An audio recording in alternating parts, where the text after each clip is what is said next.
लिंबायत खातेના શામપુરા વિસ્તારમાં plot number 54માં રહેતા ઇકબાલ શાહ, લતીફ શાહ ઈંડાની લારી ચલાવે છે। ગતરોજ તેમને માથાભારે ઈસમોએ તલવાર બતાવી લૂંટ ચલાવી હોવાની ઘટના સામે આવી છે।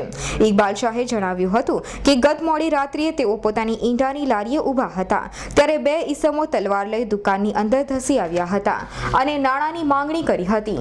પૈસા નિકાળ, ચાલ ગલ્લામાં કેટલા પૈસા છે તેમ કહી ઈસમોએ ઇકબાલ શાહને તલવાર વડે મારી અને ગલ્લામાં મૂકેલા 2000 જેટલા રોકડાની લૂંટ ચલાવી હતી તેમજ સમગ્ર દુકાનમાંથી ઈંડા ફેંકી દઈ નુકસાન કરી કાલથી તારી દુકાન ફરી નહીં ચાલુ થાય તેવી ધમકી આપી હતી। યુસુફ કરીને કંઈક નામ હોય તેવું જાણવા મળ્યું છે તેવું ઇકબાલ શાહે જણાવ્યું હતું। હાલ બનાવ અંગે લિંબાયત પોલીસ મથકે ફરિયાદ નોંધાઈ છે અને પોલીસે વધુ તપાસ હાથ ધરી છે।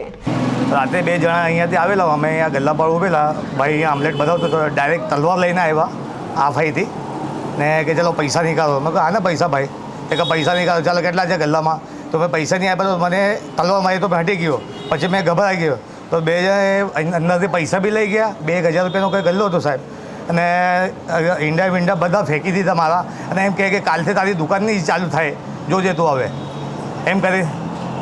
મેં બહુ એ આ ભાઈથી આવેલા અને હમણાં કંઈ નામ આવ્યું છે ઈસુફ કરીને છે, એટલે વચ્ચે એના સાથે એક માણસ આવેલું કોઈ એવું કંઈ નામ આવ્યું છે હમણાં સાથે, તો મેં જે કાયદેસર ફરિયાદ કરી છે, એટલે મારી પોલીસ સ્ટેશનમાં મારી ફરિયાદ લઈ લીધી છે।